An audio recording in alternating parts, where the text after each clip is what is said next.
ओम गणेशाय नमः। आप सभी भक्तों का दिन शुभ और मंगलमय हो। आज के इस वीडियो में आप सभी जानेंगे बैसाखी चौथ की संपूर्ण जानकारी व्रत कथा के साथ। भक्तों, अप्रैल की संकष्टी चतुर्थी बैसाख माह के कृष्ण पक्ष की चतुर्थी तिथि को होगी।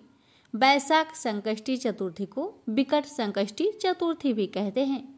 इस दिन व्रत रखकर भगवान गणेश जी की पूजा विधि पूर्वक करते हैं। संकष्टी चतुर्थी के व्रत से लोगों के संकट दूर होते हैं। गणेश जी की कृपा से उनका जीवन सुखमय होता है। इस बार अप्रैल की संकष्टी चतुर्थी पर 2 शुभ योगों का निर्माण हो रहा है, लेकिन भद्रा भी लग रही है जो स्वर्ग में वास करेगी। इस व्रत में रात के समय चंद्रमा की पूजा करनी जरूरी है। इसके बिना व्रत पूरा नहीं माना जाता। तो आइए भक्तों, जानते हैं संकष्टी चतुर्थी की शुभ मुहूर्त, चांद निकलने का समय और भद्राकाल क्या है। भक्तों, हिंदू कैलेंडर के अनुसार बैसाख माह की कृष्ण पक्ष की चतुर्थी तिथि 16 अप्रैल दिन बुधवार को दोपहर 1:16 से प्रारंभ होगी। इस तिथि का समापन 17 अप्रैल दिन गुरुवार को दोपहर 3:23 पर होगा। ऐसे में उदया तिथि की मान्यता के अनुसार अप्रैल का संकष्टी चतुर्थी व्रत 16 अप्रैल को रखा जाएगा। जो लोग संकष्टी चतुर्थी का व्रत रखेंगे वे ब्रह्म मुहूर्त 4:26 AM से 5:10 AM के बीच स्नान कर ले। उसके बाद व्रत और गणेश जी का पूजा का संकल्प ले। सूर्योदय के बाद विधि विधान से पूजा करें। उस दिन अभिजीत मुहूर्त नहीं है। विजय मुहूर्त 2:30 PM से 3:21 PM और अमृतकाल 6:20 PM से 8:06 PM तक। भक्तों, अप्रैल की संकष्टी चतुर्थी के दिन 2 शुभ योग बन रहे हैं। संकष्टी चतुर्थी को पूरे दिन सर्वार्थ सिद्धि योग और अमृत सिद्धि योग बनेंगे। सर्वार्थ सिद्धि योग में आप जो भी कार्य करेंगे वह सफल सिद्ध होंगे। वैसे ही अमृत सिद्धि योग शुभ कार्यों के लिए अच्छा माना जाता है। संकष्टी चतुर्थी को चंद्रमा की पूजा करना अनिवार्य है, तभी आपका व्रत पूर्ण होगा। संकष्टी चतुर्थी को चांद निकलने का समय रात 10 बजे है। चांद के निकलने पर दूध, पानी और सफेद फूल से अर्घ्य देना चाहिए। भक्तों, हर अलग जगह में चांद निकलने का समय अलग अलग होता है, इसीलिए अपने यहाँ के पंडित जी से राय अवश्य लीजिएगा। भक्तों, संकष्टी चतुर्थी पर भद्रा भी लग रही है। उस दिन भद्रा सुबह में 5:55 से दोपहर 1:16 तक रहेगी। इस भद्रा का वास स्वर्ग लोक में है, इसलिए इसका दुष्प्रभाव धरती पर नहीं होगा। ऐसे में आप कोई भी कार्य कर सकते हैं। उसके लिए आपको पंचांग देखने की जरूरत नहीं। अब जानिए पूजा विधि शाम के समय की। भगवान गणेश को आसन देकर विधिवत पूजा करें। उन्हें सिंदूर, चावल, द्रुवा अर्पित करें। मोदक या तिल गुड़ के लड्डू का भोग लगाएं। ओम गणपते नमः या ओम वक्रतुंडाय नमः मंत्र का जाप करें। आरती करें। जानते हैं चंद्र पूजन चंद्रोदय के बाद। चंद्रमा के उदय पर उन्हें दूध, जल और अक्षत मिश्रित जल से अर्घ्य दे। चंद्रमा को देखकर प्रार्थना करें। संकट से मुक्ति, रोग व दुखों से निवृत्ति और समृद्धि की प्राप्ति हेतु अर्घ्य देने के बाद व्रत का पारण करें। अब आइए रसपान करते हैं बैसाखी गणेश चतुर्थी की संपूर्ण व्रत कथा। कथा अगर अच्छी लगे तो इस वीडियो को ज़्यादा से ज़्यादा शेयर करें। गणेश भगवान जी, चौथ माता, चंद्रदेव आप सभी भक्तों की हर मनोकामना को पूर्ण करें। प्रेम से बोलिए जय श्री गणेश। पार्वती जी ने अपने पुत्र गणेश जी से पूछा कि हे वत्स, बैसाख महीने की चौथ को किन गणेश का व्रत और पूजन करना चाहिए। गणेश जी ने कहा कि हे जननी, बैसाख मास की चतुर्थी को वक्रतुंड गणेश का व्रत और पूजन करना चाहिए और कमल गट्टे से बनी भोजन सामग्री उन्हें अर्पित करनी चाहिए। इस तिथि के व्रत की एक कथा मैं सुनाता हूँ। पूर्व काल में राजा रंती देव के राज्य में धर्मकेतु नामक एक ब्राह्मण रहता था। उसके सुशीला और चंचला नामक 2 स्त्रियां थी। धार्मिक विचारों वाली सुशीला सदा व्रत और उपवास किया करती थी, किंतु चंचूला कोई भी व्रत उपवास नहीं करती थी। सदा श्रृंगार कर सुंदर बनी रहती थी। उसके एक पुत्र हुआ और सुशीला के सुंदर कन्या हुई। चंचूला ने पुत्र की खुशी में प्रसन्न हो सुशीला से कहा, तू सदा व्रत उपवास करती रहती है, फिर भी तेरे कन्या उत्पन्न हुई और मैं कभी भी व्रत उपवास नहीं करती, फिर भी मेरे सुंदर पुत्र उत्पन्न हुआ है। अपनी सौत के मुख से यह बात सुनकर सुशीला बहुत दुखी हुई और बड़ी श्रद्धा और भक्ति से गणेश जी को उसने याद किया। गणेश जी ने उसे सपने में दर्शन देकर कहा कि तेरी कन्या के मुख से मोती आदि रत्न निकला करेंगे और बहुत शीघ्र तेरे घर एक सुंदर पुत्र उत्पन्न होगा। थोड़े समय बाद सुशीला के पुत्र उत्पन्न हुआ और कन्या के मुंह से रत्न निकलने लगे। इस प्रकार सुशीला धनवान बन गई। धर्मकेतु कुछ समय बाद मृत्यु को प्राप्त हुआ। ब्राह्मण की मृत्यु के बाद चंचूला घर की सब संपत्ति लेकर अलग हो गई। अपनी सौत सुशीला के घर में अपार धन देखकर चंचूला उससे ईर्ष्या करने लगी। चंचूला ने अवसर पाकर सुशीला की कन्या को कुएं में गिरा दिया। गणेश जी की कृपा से वह कुएं से बाहर निकलकर अपने घर पर आ गई। कन्या को घर पर आई हुई देखकर चंचूला को बड़ा कौतूहल हुआ। गणेश जी की कृपा से यह फल जानकर वह सुशीला के चरणों में गिर पड़ी और अपने किए पापों के लिए क्षमा मांगते हुए उससे बोली कि हे बहन, मुझे क्षमा करो, मैंने बहुत पाप किए हैं। तुम दयालु हो, दोनों कुलों का उद्धार करने वाली हो। तुम पर गणेश जी की पूर्ण कृपा है, अतः तुम्हें कोई कष्ट नहीं पहुंचा सकता। हे जननी, प्राचीन काल की कथा मैंने तुम्हें सुना दी है, सो यह व्रत बहुत पुण्य देने वाला है। इस लोक में इससे श्रेष्ठ विघ्न विनाशक कोई दूसरा व्रत नहीं है।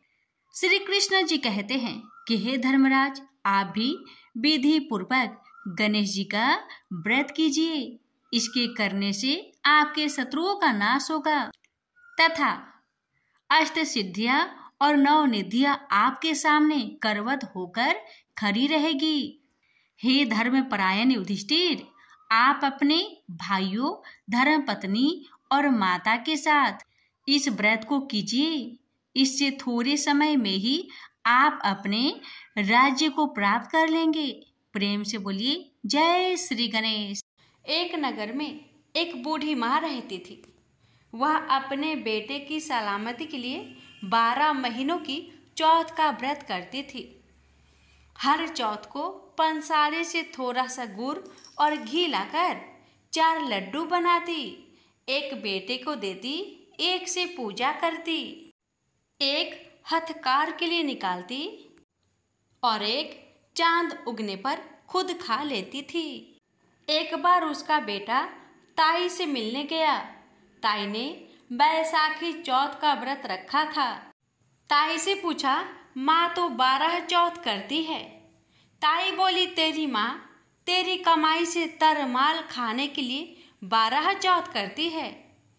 तू परदेश जाए तो वह एक भी चौथ नहीं करेगी।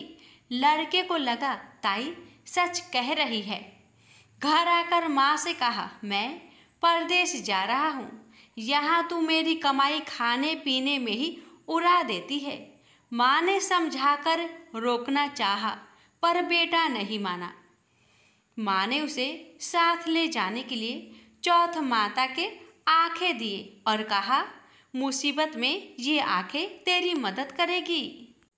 वह आंखें लेकर रवाना हो गया। घूमते हुए एक नगर में पहुंचा। उसने देखा एक बूढ़ी माँ रोते जा रही थी और पुआ बनाते जा रही थी। उसने कारण पूछा तो बूढ़ी माई ने कहा, बेटा, इस नगर की पहाड़ी पर एक दैत्य रहता है। पहले वह नगर में आकर कई लोगों को खाने के लिए मार देता था। अब राजा हर घर से एक आदमी दैत्य के पास भेजता है और आज मेरे बेटे की बारी है, इसलिए रो रही हूँ और उसी के लिए पुए बना रही हूँ। वह बोला, तू पुए मुझे खिला दे, तेरे बेटे की जगह मैं चला जाता हूँ। बूढ़ी माँ ने खीर पुए उसे खिला दिए। खा पीकर वह सो गया। रात को राजा के सैनिक आए तो बूढ़ी माँ ने उसे भेज दिया। दैत्य के सामने पहुंचने पर उसने चौथ माता के आंखें दैत्य की तरफ फेंककर कहा, हे चौथ माता, यदि मेरी माँ मेरी सलामती के लिए व्रत करती है तो दैत्य का सिर कटकर गिर जाए। तुरंत दैत्य का सिर कटकर गिर गया। लड़का वापस आ गया। राजा ने उसे उपहार देकर विदा किया। चलते हुए एक दूसरे राजा के नगर में पहुंचा। इस राज्य में आवा तभी पकता था जब एक इंसान की बलि दी जाती थी। सिपाहियों ने उसे पकड़कर आवे में चुन दिया। लड़के ने आंखें आवे में डाले और कहा, हे चौथ माता, यदि मेरी माँ मेरी सलामती के लिए व्रत करती है तो आवा मेरी बलि लिए बिना ही झट से पक जाए। आवा तुरंत पक गया। आवे में से मिट्टी की जगह सोने चांदी के बर्तन निकले। अंदर से लड़का बोला, बर्तन धीरे धीरे निकालना, मुझे लग न जाए। राजा ने उसे निकलवाया और पूछा, इस आवे से तुम बच कैसे गए? लड़के ने बताया कि उसकी माँ चौथ माता का व्रत करती है, व्रत के कारण ही वह बच पाया है। राजा को विश्वास नहीं हुआ। उसने एक चांदी की सुराही मंगवाई और कहा कि सुराही की नली से निकलकर दिखाओ, तभी मुझे विश्वास होगा। लड़के ने चौथ माता को याद करके आंखें सुराही में डाले और कहा, मैं भौरा बनूं, सुराही से निकलूं। लड़का भौरा बनकर सुराही से निकल गया। राजा ने खुश होकर राजकुमारी की शादी उसके साथ करवाई और सभी लोगों को चौथ माता का व्रत करने को कहा। उसे माँ की याद आई। उसने राजा के पास जाकर खुद के नगर जाने की इच्छा जाहिर की। राजा ने रथ, घोड़ा, हाथी और खूब सारा दान दहेज देकर उन्हें विदा किया। चौथ के दिन अपने नगर पहुंचा। वह अकेला पंसारी के यहाँ माँ का इंतजार करने लगा। सोचा चौथ है तो माँ यहाँ जरूर आएगी। थोड़ी देर बाद लकड़ी टेकती हुई माँ आती दिखी। बेटा माँ के चरणों में गिर पड़ा। कहा, माँ, मैं तेरा बेटा हूँ, मुझे माफ कर दो। माँ ने उसे गले से लगा लिया। लोग चौथ माता की जय जयकार करने लगे। उस नगर के सभी लोग चौथ माता का व्रत करने लगे। हे चौथ माता, जैसे बूढ़ी माँ और उसके बेटे की सहायता की, वैसे हमारी भी करना। कहानी कहने और सुनने वाले पर कृपा करना। बोलिए चौथ माता की जय हो। एक सेठ सेठानी थे। उनके एक बेटा और बहू थे। बहू सबको भोजन करा के फिर स्वयं भोजन करती। एक पड़ोसन ऐसी भी थी जो रोज पूछती कि बहू आज क्या बनाया और क्या खाया। बहू कहती, ठंडो बासी। एक दिन उसके पति ने ऐसा सुनकर विचार किया कि आज तो पकवान बनाए जाए, फिर देखे कि मेरी पत्नी क्या कहती है। उसने तरह तरह के पकवान बनवाए और घर के सभी लोगों ने एक साथ बैठकर भोजन किया। आज भी पड़ोसन ने पूछा तो बहू ने कहा, ठंडो बासी। सेठ के लड़के ने सोचा, हो ना हो कोई बात अवश्य है जिससे कि मेरी पत्नी ऐसा कहती है। उसने पत्नी से पूछा, तुम रोज ठंडो बासी खाया, ऐसा क्यों कहती हो, जबकि हम सबने एक साथ बैठकर कई तरह के पकवान खाए। उसकी पत्नी बोली, हम लोग जो खा रहे हैं वह बाप बूढ़ों की कमाई है। जिस दिन आप कमा कर लाओगे उस दिन मैं समझूंगी कि ताजा भोजन कर रही हूँ। अब एक दिन लड़के ने माँ से कहा, माँ, मैं एक बड़े शहर में कमाई करने जा रहा हूँ। माँ बोली, बेटा, अपने पास इतना धन है कि खाया नहीं खुटेगा। माँ के मना करने पर भी बेटे ने स्वयं कमाने का दृढ़ निश्चय कर लिया और जाते समय पत्नी से कहा, मैं जब तक कमाकर बहुत सा धन लेकर ना आऊं, तुम चूल्हे की आग मत बुझने देना। एक दिन चूल्हे की आग बुझ गई तो वह मन ही मन घबराने लगी, कहीं मेरे पति पर संकट तो नहीं आन पड़ा। जल्दी से पड़ोस में से आग लाकर चूल्हे में रख दूं।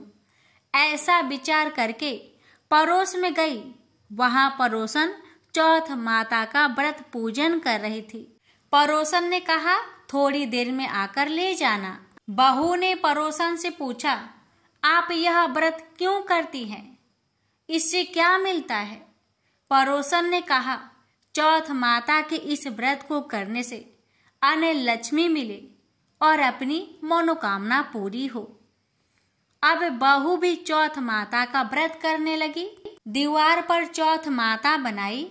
उस दिन घी गुड़ का चूरमा बनाकर रात्रि को चंद्रमा को अर्घ्य देकर भोजन करती।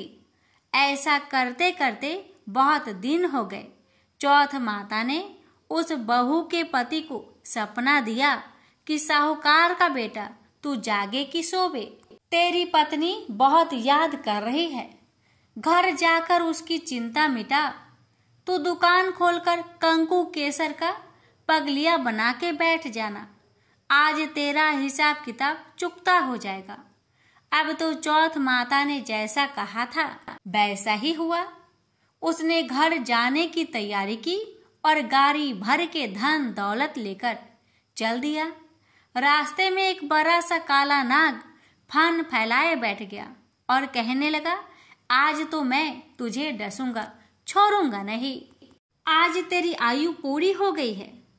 तो सेठ के लड़के ने कहा, आज चौथ माता ने मुझे सपना दिया है तो मैं अपनी पत्नी से मिलने घर जा रहा हूँ। वहां मेरी पत्नी बहुत चिंता कर रही है। मैं उससे मिलकर जरूर आऊंगा, तब तुम मुझे डस लेना। नाग ने कहा, तुम शपथ पूर्वक कहकर जाओ तो मैं तुम्हें जाने दूंगा, परंतु लौट कर नहीं आए तो तुम्हारे घर आकर मैं तुम्हें डस लूंगा। इस प्रकार सर्प को वचन देकर वह अपने घर पहुंचा।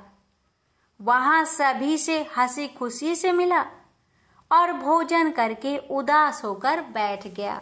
उसकी पत्नी ने उदास होने का कारण पूछा तो पति ने काले नाग वाली बात बताते हुए कहा, यदि मैं उसके पास नहीं जाऊंगा तो वह घर आकर मुझे डस लेगा। पत्नी बहुत चतुर थी। उसने कहा कि आप घबराओ नहीं, लेट जाओ, मैं एक उपाय करती हूँ। पत्नी ने कमरे की 7 पीढ़ी सिराओ धोई। पहले पीढ़ी पर रेत, दूसरी पीढ़ी पर इत्र, तीसरी पीढ़ी पर गुलाब, चौथी पीढ़ी पर कंकु केसर, 5वीं पीढ़ी पर लड्डू पेड़ा, 6ठी पर गादी गलीचा और 7वीं पीढ़ी पर दूध का कटोरा भरकर रख दिया। इस प्रकार वह 7 ही पीढ़ी सजाकर बैठ गई। आधी रात होते ही नाग आकर पीढ़ी चढ़ने लगा। पहली पीढ़ी पर रेत में लौट गया और कहने लगा कि सेठ की बहू ने आराम तो बहुत दिया, पर वचन से बंधकर आया हूँ, सो डसूंगा अवश्य ही। इस प्रकार 7 पीढ़ियों पर नाग आराम करता हुआ और कहता हुआ कि डसूंगा जरूर। कमरे में जाने ही वाला था कि चौथ माता ने विचार किया कि मैं इसे नहीं बचाऊंगी तो संसार में धर्म कर्म और व्रत पूजन को कौन मानेगा। अब तो गणेश जी, चंद्रमा जी और चौथ माता ने उसे बचाने का विचार किया। चंद्रमा जी ने उजाला किया, चौथ माता ढाल बनी और गणेश जी ने तलवार लेकर नाग को मार दिया और ढाल से ढक दिया। अब बहू भी थकी हारी सो गई। दिन उगा तो लोग बेटे से मिलने आए, परंतु बेटा बहू तो उठे ही नहीं थे। बहुत देर हो गई तो माँ उन्हें उठाने गई।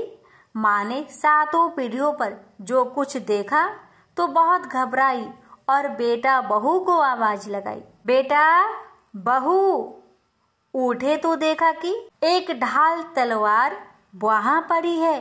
अब ढाल उठाई तो वहीं काला नाग मरा हुआ पड़ा है। बेटा बहू ने सोचा कि आज तो धर्म कर्म ही आड़े आए हैं, जो भगवान गणेश जी और चौथ माता ने अपनी रक्षा की है। हे चौथ माता, आपने जैसी सेठ के बेटे बहू की रक्षा की, वैसी ही रक्षा सबकी करना। प्रेम से बोलिए चौथ माता की जय हो, गणेश भगवान जी की जय हो। बात उस समय की है जब परशुराम ने अपनी प्रतिज्ञा के अनुसार पृथ्वी को क्षत्रियों से रहित कर दिया था।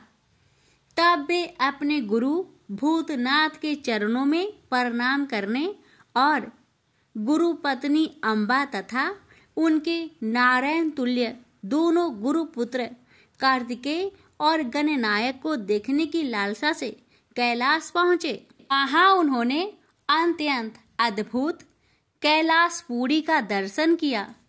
अपने गुरु की उस दिव्य पुरी के दर्शन कर उनका नंदन आनंद विभोर हो गए। फिर उन्होंने शिव का 15 योजन ऊंचा और 4 योजन विस्तृत अत्यंत सुंदर आश्रम देखा। परशुराम वहां सबसे मिले और उन्होंने सबसे बात की। इसके बाद वे नंदीकेश्वर से आज्ञा प्राप्त कर प्रसन्नता पूर्वक आश्रम के भीतर प्रविष्ट हुए। कुछ ही आगे जाने पर महातपस्वी परशुराम ने बहुमूल्य रत्नों से निर्मित सैकड़ों मंदिर देखे। उन्होंने वहां का भीतरी द्वार देखा, जो नाना प्रकार की चित्रकारी से चित्रित तथा हीरे मोतियों की गुथी हुई मालाओं से अत्यंत शोभ्यमान था। परशुराम ने द्वार के बाएं भाग में अपने गुरुपुत्र कार्तिकेय को देखा और दाहिने ओर पार्वती नंदन गणेश तथा शिव पार्वती का अवलोकन किया। वे वहां रत्नाभरण भूषित बहुमूल्य रत्नों से बने सिंहासनों पर आसीन थे। परशुराम सबसे मिलते और प्रेम पूर्वक बात करते हुए प्रसन्नचित चित्त से आगे बढ़े ही थे कि गणेश ने उन्हें देखकर कहा, शूलपाणी इस समय शयन कर रहे हैं। मैं उन परम प्रभु की आज्ञा प्राप्त कर तत्काल तुम्हें साथ ले चलूंगा। बस इतनी देर रुक जाओ।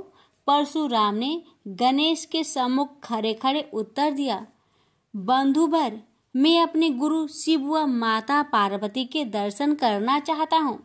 मैं उनके चरणों में प्रणाम कर अभी लौट जाऊंगा। गणेश ने उन्हें अनेक प्रकार से समझाते हुए कहा, इस समय भूतेश्वर शिव एवं माता पार्वती अंतःपुर में है, अतएव अभी आपको वहां नहीं जाना चाहिए। परम गुरुदेव शिव एवं माता पार्वती के चरण कमलों के दर्शन करने का मेरा सहज अधिकार है। परशुराम अपने आग्रह पर दृढ़ थे, किंतु गणेश उन्हें अत्यंत विनय पूर्वक समझाते रहे। मैं तो परम पिता शिव एवं माता पार्वती के दर्शनार्थ जाऊंगा ही। यह कहकर परशुराम आगे बढ़ना ही चाहते थे कि गणेश ने उन्हें रोक दिया। 21 बार पृथ्वी को क्षत्रियों से रहित करने वाले भृगु नंदन कुपित हो गए और उनका गणेश से विवाद ही नहीं हुआ, हाथापाई भी होने लगी। कुमार कार्तिकेय ने उन्हें समझाने का प्रयास किया, किंतु क्रोध परशुराम ने उन्हें धक्का दे दिया, जिससे वह गिर गए। शिव पुत्र गणेश ने उठकर परशुराम की उद्दंडता के लिए उनकी भर्त्सना की। तो क्रोध परशुराम ने अपना तीक्ष्ण परशु उठा लिया। तब गणेश ने अपनी सूंड बढ़ाकर उन्हें उसमें लपेट लिया और घुमाने लगे। गणेश की सूंड में लिपटे परशुराम सर्वथा असहाय और निरुपाय थे। गणेश के योग बल से परशुराम स्तंभित रह गए। गणेश ने परशुराम को सप्तद्वीप, सप्त पर्वत, सप्त सागर, भूलोक, स्वर्गलोक, जनलोक, ध्रुवलोक, गौरीलोक और शंभुलोक में घुमाते हुए समुद्र में फेंक दिया। परशुराम समुद्र में तैरने लगे तो निरामयी गणनाथ ने उन्हें पुनः अपनी सूंड में उठा लिया और घुमाते हुए बैकुंठ धाम दिखाकर गोलोक धाम का दर्शन करा दिया।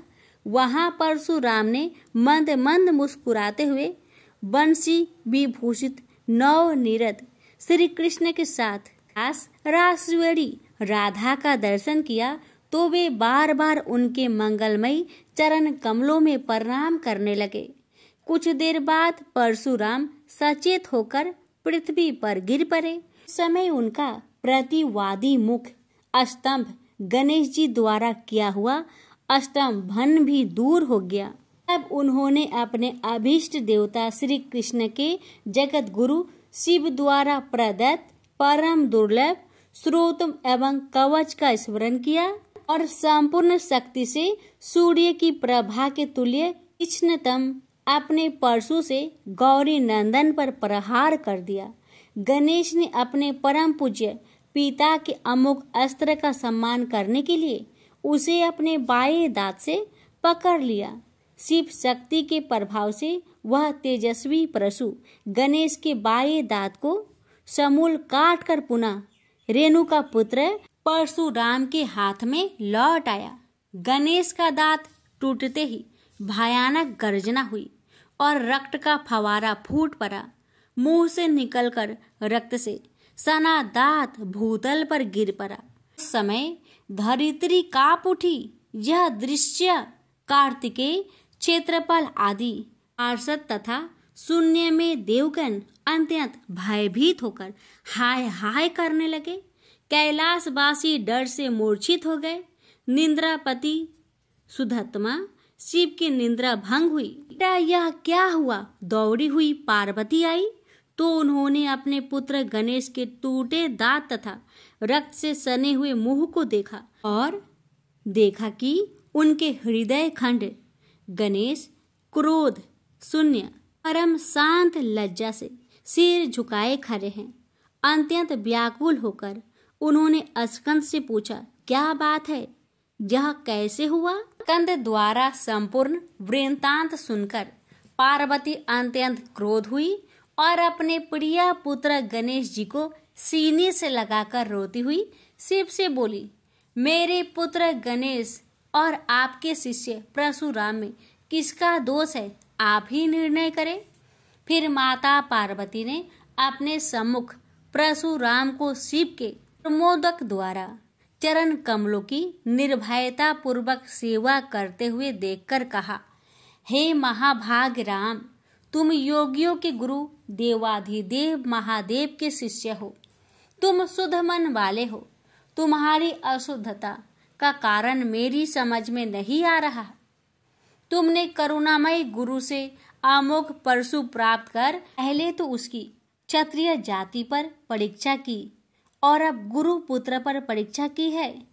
श्रुति गुरु दक्षिणा देने का निर्देश करती है और तुमने अत्यंत निर्दयता पूर्वक गुरु पुत्र का समूल एक दांत ही नष्ट कर दिया। अब इसका सिर भी काट डालो। चरमता का अमोघ परशु प्राप्त कर ले तो क्षुद्र श्रृंगाल भी वनराज को मार सकता है।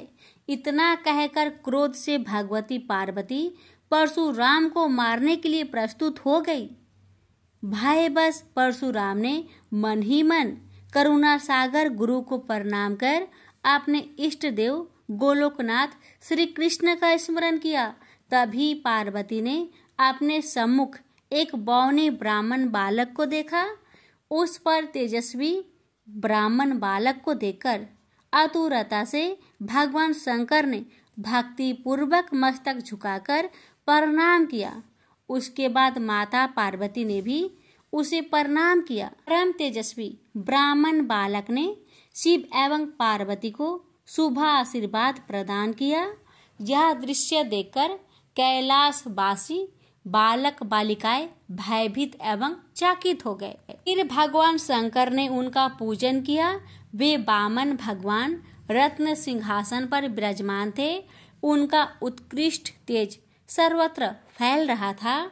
भगवान शंकर ने मधुर शब्दों में कहा, आज मेरा परम सौभाग्य है जो आपने कृपा पूर्वक मेरे यहाँ पधार कर मुझे सेवा का अवसर प्रदान किया है। आशुतोष शिव की मधुर वाणी से प्रसन्न होकर ब्राह्मण बाल रूपी स्वयं श्री हरि ने गंभीर स्वर में कहा, आप लोग की वर्तमान स्थिति जानकर मैं श्वेत द्वीप से आ रहा हूँ। मेरे भक्तों का कभी अमंगल नहीं होता। मेरा सहस्त्रसार उनके रक्षार्थ प्रतिक्षण प्रस्तुत रहता है, किंतु गुरु के रुष्ट होने पर मैं विवश हो जाता हूँ। गुरु की अवहेलना बलवती होती है। विद्या और मंत्र प्रदान करने वाला गुरु अभिष्ट देव से 100 गुना श्रेष्ठ है। गुरु से बढ़कर कोई देवता नहीं है, पार्वती से बढ़कर कोई पतिव्रता नहीं है तथा गणेश से उत्तम कोई जितेंद्रिय नहीं है। भृगु नंदन ने गुरु पत्नी एवं गुरु पुत्र की अवहेलना कर दी है। उसी का मार्जन करने के लिए मैं यहाँ उपस्थित हुआ हूँ। श्री हरि ने भगवान शंकर के बाद भगवती पार्वती से कहा, तुम जग जननी हो। तुम्हारे लिए गणेश, कार्तिकेय और परशुराम भी पुत्र तुल्य है। इन परशुराम ने स्नेह के प्रति शिव और तुम्हारे मन में भेद नहीं है। आता एवं जो उचित समझो करो। देव बड़ा प्रबल होता है। बालकों का यह विवाद तो देव दोष से ही घटित हुआ है। तुम्हारे इस प्रिय पुत्र का एक दंत नाम वेदों में प्रसिद्ध है। फिर श्री हरि ने परशुराम से कहा, राम, तुमने क्रोधवश शिवा पुत्र गणेश का दांत तोड़कर अनुचित किया है। इस कारण तुम निश्चय ही अपराधी हो। ये सर्वशक्ति स्वरूपा पार्वती प्रकृति से परे और निर्गुण है। श्री कृष्ण भी इन्हीं की शक्ति से शक्तिशाली हुए हैं। ये समस्त देवताओं की जननी है। तुम इनकी स्तुति कर इन्हें संतुष्ट करो। इतना कहकर श्री हरि बैकुंठ के लिए प्रस्थान कर गए। परशुराम ने भी स्नान कर शुद्ध वस्त्र धारण कर लिए। वह हाथ जोड़कर गुरुदेव के चरणों में प्रणाम कर सिर झुकाए जगजननी गौरी का स्तवन करने लगे। भक्तवर परशुराम के संपूर्ण अंग पुलकित थे और उनके नेत्र से अश्रु प्रवाहित हो रहे थे। इस प्रकार करुण प्रार्थना करते हुए अंत में परशुराम ने कहा, जगजननी रक्षा करो, रक्षा करो, मेरे अपराध को क्षमा कर दो। भला कहीं बच्चे के अपराध करने से माता कुपित होती है। यह कहकर परशुराम ने माता पार्वती के चरणों में प्रणाम कर अत्यंत दुखी होकर रोने लगे। परशुराम की करुण प्रार्थना से करुणामयी पार्वती का हृदय द्रवित हो गया। उन्होंने प्रीति पूर्वक परशुराम को अभय दान देते हुए कहा, बेटा अब शांत हो जाओ। आशुतोष के अनुग्रह से तुम्हारी सर्वत्र विजय हो। सर्वतरात्मा श्री हरि तुम पर सदा प्रसन्न रहे। गुरुदेव शिव में तुम्हारी भक्ति सुदृढ़ रहे। तुम अमर हो जाओ। इसी प्रकार दयामयी पार्वती ने परशुराम को आशीर्वाद दिया और वे अपने अंतपुर में चली गई। उस समय वहां श्री भगवान के मंगल नाम का उच्च घोष होने लगा। फिर परशुराम ने एक दंत गणेश का स्तवन किया और गंधे, पुष्प, धूप, दीप एवं तुलसी रहित नैवेद्य आदि से लंबोदर की विधि पूर्वक पूजा की। परशुराम ने भक्ति भाव से भाई गणेश को संतुष्ट कर माता पार्वती एवं कृपा सिंधु त्रिलोचन के चरणों में प्रणाम किया। फिर उन्होंने गुरु की आज्ञा प्राप्त कर प्रसन्नता पूर्वक वहां से प्रस्थान किए। प्रेम से बोलिए गौरी पुत्र गणेश भगवान की जय। हर हर महादेव, माता पार्वती की जय।